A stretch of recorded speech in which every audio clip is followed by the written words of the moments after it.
alguns comportamentos são comportamentos como se fosse um comportamento de uma pessoa viciada. Só que a sociedade pune alguns vícios e favorece outros, sacou? Essa é a lógica. Então aquela pessoa que trabalha das 8 da manhã às 10 da noite, estuda pra caramba, se preocupa com o trabalho, faz não sei o quê, a sociedade recompensa ela. Mas se você for olhar neuroquimicamente, essa pessoa é muito parecida com um usuário de crack. Interessante isso. As duas pessoas são dependentes de uma coisa, só que uma, às vezes o cara construiu um hospital e o outro precisa de droga. Mas o mecanismo cerebral envolvido com aquela insistência e a motivação naquele comportamento é o mesmo, dopamina. Aumento dopaminérgico, leva o cara a ser impulsivo e precisar muito de uma coisa. Eu atendo uma comunidade específica de pessoas na alta performance, e às vezes tem uma ansiedade elevada, são pessoas impulsivas e muitas vezes justamente essa impulsividade aumentada faz eles perderem um pouquinho o freio em alguns lados. E você vê que dentro dessa galera, todos eles são assim, cara. Todos eles são muito parecidos com uma pessoa... É um vício.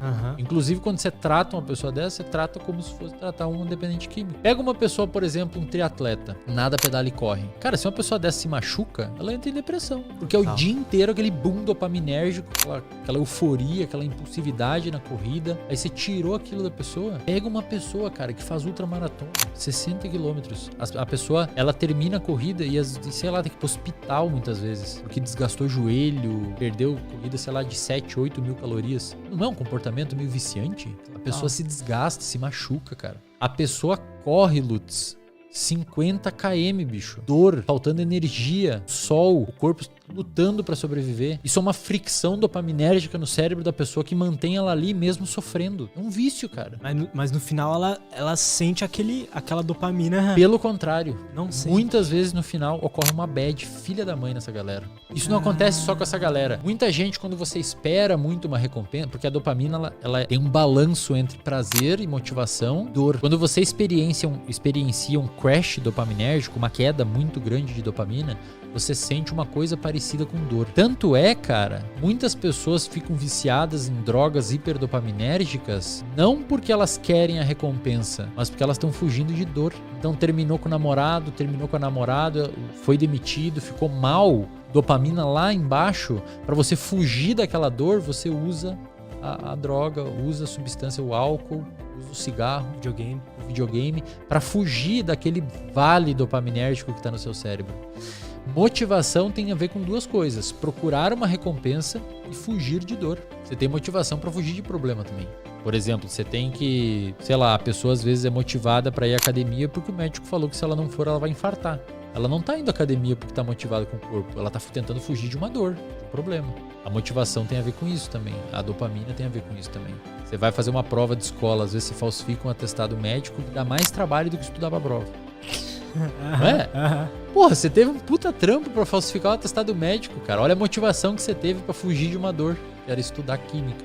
Entende? Seria muito interessante começar a ver os transtornos psiquiátricos como um desajuste de funções específicas no cérebro da pessoa e não necessariamente como um paradigma fechado. Tanto é que existe isso. Às vezes a pessoa tem um determinado traço de comportamento que em um ambiente pode destruir ela, outro ambiente pode fazer dela uma Ferrari. Acontece muito. Pacientes, tem um amigo meu que tem TDAH e é uma máquina no mercado financeiro, porque ele gosta muito daquilo, ele fica no hiperfoco e super impulsivo, super focado e faz um movimento gigante. Agora bota essa pessoa a fazer engenharia. Não sei se você já viu um vídeo, não vai ter motivação nenhuma, cara. Zero motivação. Capaz de se matar, tá ligado? Não sei se você já viu um vídeo, mano, que pegam supostamente uma pessoa com TDA, aí bota do lado assim, ela assistindo uma aula de matemática e ela assistindo Star Wars. Não sei se você já viu isso. Du, coloca aí. Caraca, não sei nem se tem som esse vídeo. Mesmo estudante, 10 minutos. A aula de matemática de lá e ele tá de verde ali. É, cara, é isso mesmo. Você pega, às vezes, essa galera, quando eles focam em alguma coisa muito específica, o cara vira um monstro, sabe? Às vezes você pega, por exemplo, o paciente constrói algum tipo de crença específica ou acredita em alguma coisa muito específica na vida, ou desenvolve, por exemplo, você pega uma pessoa com mania com toque, um certo tipo de toque em organização, em rotina, e você bota viver numa casa de pessoas que não têm rotina e são desorganizadas, eventualmente essa pessoa vai sair do sério, sabe? Vai causar sérios problemas sociais. Meu terapeuta falou isso uma vez, ele disse que A nossa saúde mental é uma organização das nossas disfunções. Quando você organiza tudo certinho, você vai continuar tendo seus problemas. Vai ser impulsivo, vai ser agressivo, vai ser lá o quê. Só que vai estar encaixado. Vai estar encaixadinho, assim. Se é uma pessoa controladora, sei lá, mora sozinho, mora com uma pessoa que seja também, ou que você topou, que aceitou. Se é uma pessoa mais que dorme e acorda sem o mesmo horário, vê alguém que faz isso também, divide em apartamento ou mora sozinho. É uma organização, cara. Eu sou uma pessoa, por exemplo, extremamente rotineira e tento ser o mais organizado possível na minha rotina. Tem dias, Lutz, que se eu atendo o telefone de manhã, atrasou meu dia inteiro. Tem dias que Você se irrita com isso? Não. Pelo contrário, isso que me deixa calmo. Isso que me deixa muito calmo, assim. Tem dias que se eu... vou falar uma parada pessoal aqui. Fala, mano. Eu gosto de ver o lado pessoal. Eu faço terapia, né? Faço terapia com o Fábio. E ele falou uma parada na terapia, cara. Eu vou usar eu como exemplo, porque pra galera ver que também sou humano e provavelmente alguém vai se identificar aí. Aparentemente eu tenho ciclotimia. Ciclotimia é tipo um transtorno bipolar um pouco mais leve. Em vez de você ter o transtorno bipolar, tem tipo 1, tipo 2. O tipo 1 é onde o paciente faz estados de mania. Normalmente precisa de hospitalização. Ele alucina, etc. Transtorno bipolar tipo 2 é que ele entra em depressão ou em hipomania, que é onde o paciente fica mais eufórico, etc. E a ciclotimia é como se fosse um pouquinho abaixo do transtorno bipolar tipo 2. É um paciente que às vezes tem tempos com humor um pouco mais para baixo e tempos com humor bem mais eufórico. Qual que é o principal fator de risco para um paciente com ciclo? O diagnóstico ele não é uma instituição privada, não é uma instituição sólida. Muda. O diagnóstico muda de acordo com a vida. Às vezes o paciente começa com TDAH e abre para uma bipolaridade na idade adulta, por exemplo. Muito comum isso, inclusive. Ou começa com ansiedade, depois abre um quadro de humor, depressão. Eu sou uma pessoa que provavelmente tenho ciclotimia. Então, às vezes eu fico meio mais down, que é normal ficar em momentos tristes e tal. E às vezes fico mais agitado. Às vezes eu fico mais eufórico, tendo a dormir um pouquinho menos, fico mais agitado e mais impulsivo, assim. E quando a gente vai ver no transtorno bipolar, a principal coisa que estabiliza o humor do bipolar é um ciclo circadiano ajustado. Tanto é que se você pega um bipolar, o que é o bipolar? Bipolar, ele é um paciente que é classificado como um transtorno de humor, mas vem se debatendo cada vez mais que talvez o transtorno bipolar seja um transtorno do ciclo circadiano. Olha um paciente quando está em hipomania ou mania. Ele dorme menos, ele come menos, ele fica mais agitado, fica mais alerta, fica mais energético. E no momento de depressão ele dorme mais, come menos ou mais, fica mais cansado. O bipolar às vezes é como se fosse uma alteração de ciclo. Às vezes ele tá, tipo assim, como se fosse um momento do dia que você tá mais cansado, só que ele por vários dias. E às vezes no momento do dia que você tá menos cansado, só que ele por vários dias. O lítio, que é o principal estabilizador de humor, atua, entre outros mecanismos, lá no supraquiasmático, nos reloginhos clock. O lítio, que é o principal estabilizador de humor, o principal medicamento para bipolar, atua nos genes do ciclo circadiano. O principal estabilizador de humor hoje para um paciente bipolar é uma rotina. Cara, se você pegar um paciente bipolar que não tem rotina, pode dar uma caçamba de lítio para ele que vai ser difícil estabilizar.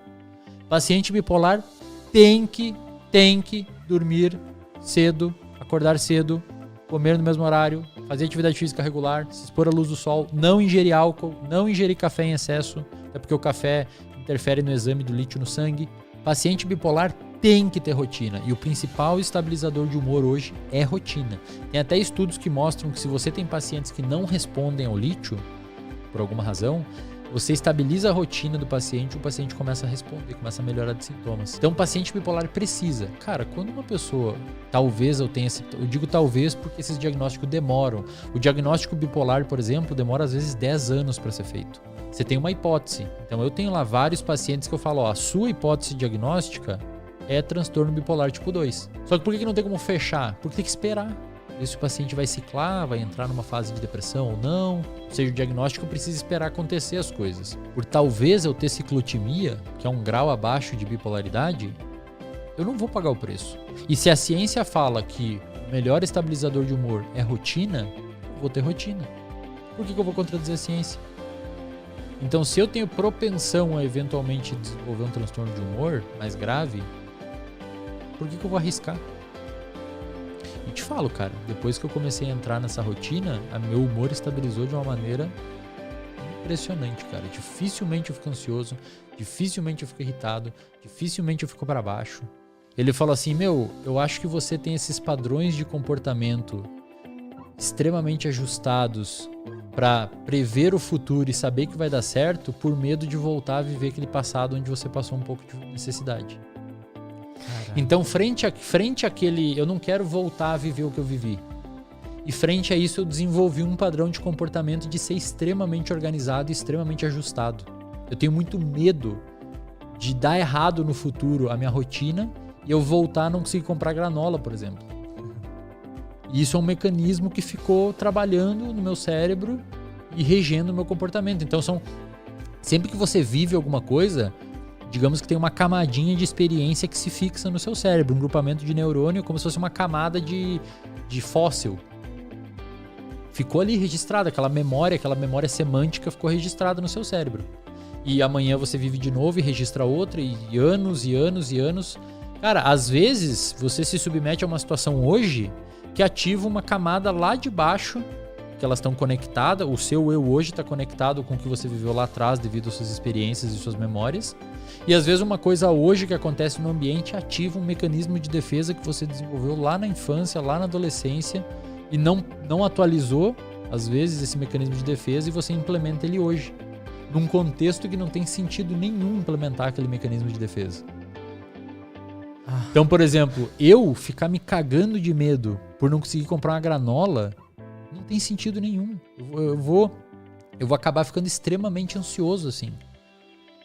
Então, eu ativei um mecanismo de defesa meu que eu criei lá na graduação, uma memória mnemônica que criou no meu cérebro lá na graduação, uma camadinha de memórias ali que tá ali até hoje.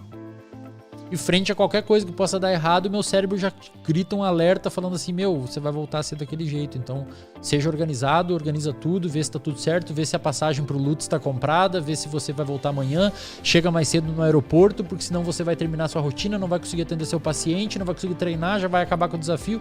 E isso você vai criando uma fricção quase um toque. Você tem vários pensamentos obsessivos e você tem compulsão para fechar aquilo e deixar aquilo organizado.